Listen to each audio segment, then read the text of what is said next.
sunshine. He built the country. He did it all. The total failure of the state everywhere. Romania, Russia, Cuba, the list goes on and on. But only in the West, sucking off the great Western culture, could big government survive this long. But now it's gotten greedy. 100+% tax rates in France against the middle class to knock out and bankrupt their competition, as the Socialist Party is caught being totally tax exempt. But if you try to go overseas or offshore legally to protect yourself, they say you're a demon. To keep your money here so they can take it all.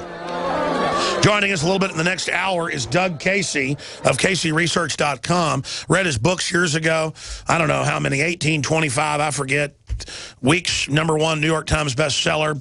The International Man, Right on the Money, another bestseller. Totally Incorrect. Doug Casey, he's got a glass of beer and a cigar on the front. Totally evil. He's a man and a white man on top of it. Main feminist group came out yesterday and said a man and woman kissing statue to declare victory over Japan. The famous sailor kissing the nurse. That's rape. It's got to be banned. They'll probably cut it down because it's about the outrageousness. It's not that they don't know it's over the top. It's about total control. So before we get into the economy, take your calls. Before we get into Russia and where Doug Casey sees the world going, before we get into all that, I want to talk about the cult of political incorrectness, where it's going, where now you can't have any type of costume party because someone will say that it's racist. He's the chairman of Casey Research, best-selling author, world-renowned speculator, and libertarian philosopher. Doug Casey has garnered a well-earned reputation for his insights into politics, economics, and investment markets. Doug is widely respected as one of the preeminent authorities on rational speculation, especially in the high-potential natural resource sector. Doug literally wrote the book on profiting from periods of economic turmoil, which we're entering. His book, Crisis Investing, spent multiple weeks #1 on the New York Times bestseller. I'm not going to get into his tens of millions of books sold or all the rest of it. He's back with us, and thank you for coming on while I've been ranting, sir. We're going to skip this break one more, so we give you plenty of time right here. This network break coming up. Station shouldn't cover this. But, Doug, you heard my rant. People need to know political correctness, not from my view, but from their own documents. Edward Bernays, 80-something years ago, said we got to merge Hollywood with the political class. We've got to roll out and say the stars are for gun control, the stars are for slavery, you've got to be for it. Just like they put Kim Jong-il on TV in North Korea and have women running up begging for him. It's a parlor trick where they sit up on MSNBC and say your kids belong to the state, men are bad inherently. I mean, why don't we just laugh at these vomitous, horrible gutter snipes who are flaming authoritarians? I mean, it is so over the top that I can't even at this point. It's such a cult. It's such a joke. And people are so scared of what Rachel Maddow with no audience has to say. Why are these pathetic sacks of do-nothing, parasitic mind manipulators able to continue this, and for how long? Well, Alex, I absolutely and totally agree with everything that you've said, except for one thing. You said, you called what you were saying a rant. I wouldn't do that, because I would say what you've just been giving us is an impassioned defense of a set of ideas. But the fact that it's impassioned doesn't mean that it's a rant. I totally agree with you. It's don't call it that. It's an attempt at survival. These people are assaulting us. They suck dry every country they enter. Oh, yeah, I agree. Why is the world turning in this direction? I'm asking myself.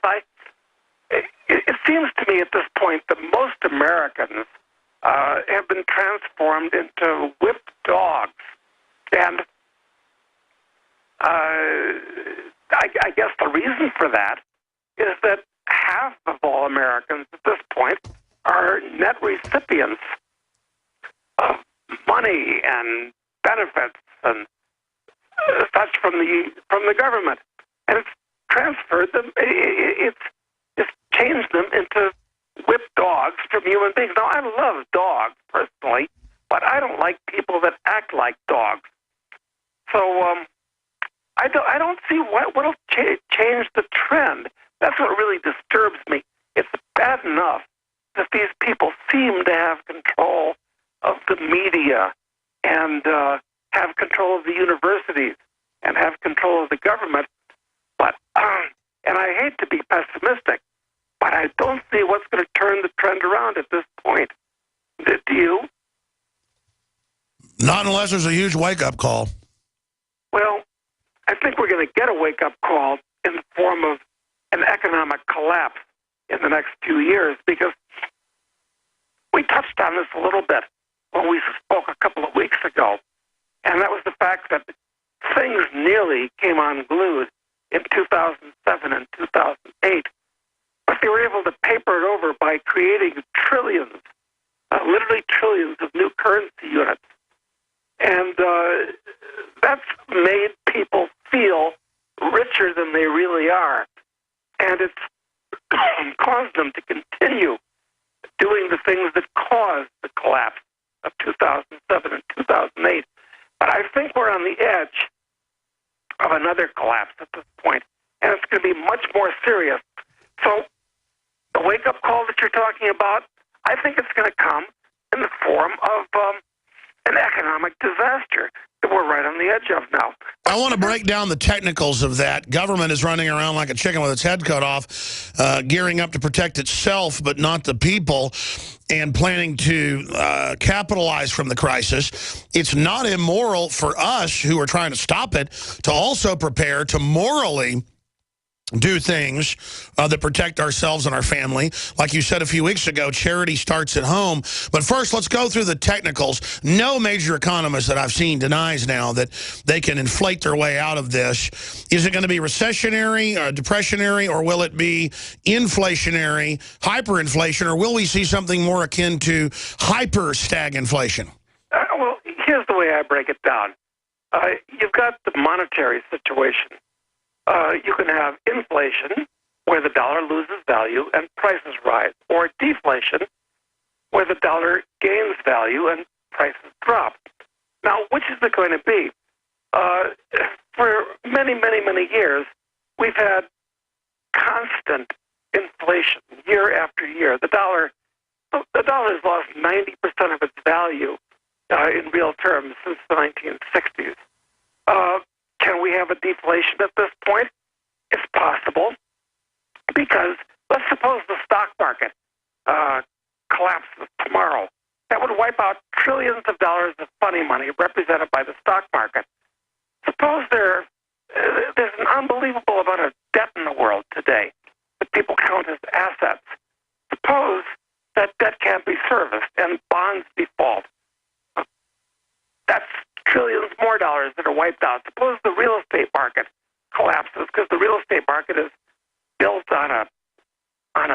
it's floating on a sea of debt. So that could wipe out trillions of dollars, and the U.S. dollar could become worth more for a period of time. The problem is what's going to happen then is that Washington would grab the economy in a stranglehold and create trillions more dollars. They can create an unlimited number of them. So in the long run, we have to count on much higher levels of inflation, even though deflation is possible. But there's something else you brought up. And the opposite of a depression is not inflation. The opposite of depression is prosperity.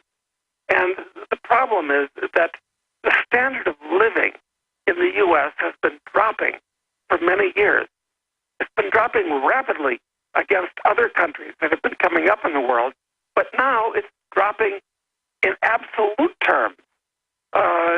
When you deflate the dollar and make it constant dollars, over the last 10 years, the median income of the average American family has dropped from $58,000 to $51,000.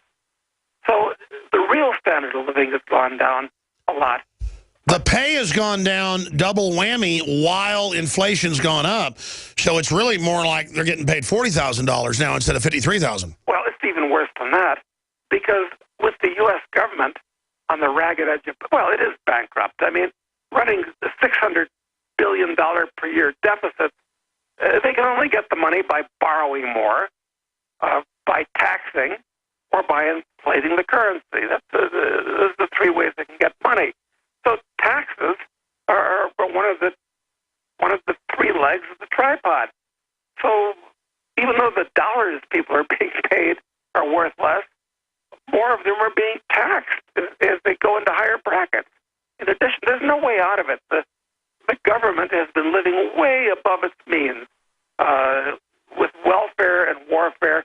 I mean, just the wars that we've had in the Middle East for the last 10 years are alone enough to bankrupt the country. I mean, that's real capital that's being shipped over there and destroyed. Well, even worse than destroyed, captured, and now used against American troops if they go over there, which would be idiotic, incidentally. It's only going to rile the natives more, make them hate Americans more, and impel them towards bringing the war here to the U.S. So there's really no way out of it at this point. Nobody talks about disengaging from these insane tribal wars in the Middle East.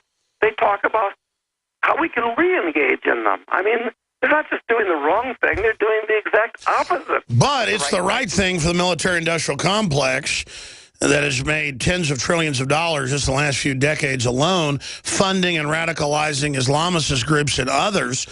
Well, a lot of it is insider crony groups who don't care about the larger prosperity of the world. In fact, they see prosperity outside of their systems as competition, so they work for policies to shut down their competition while creating monopoly combines for themselves. What would you call this monopoly system? Well, I don't call it capitalism, Alex. That's a misnomer.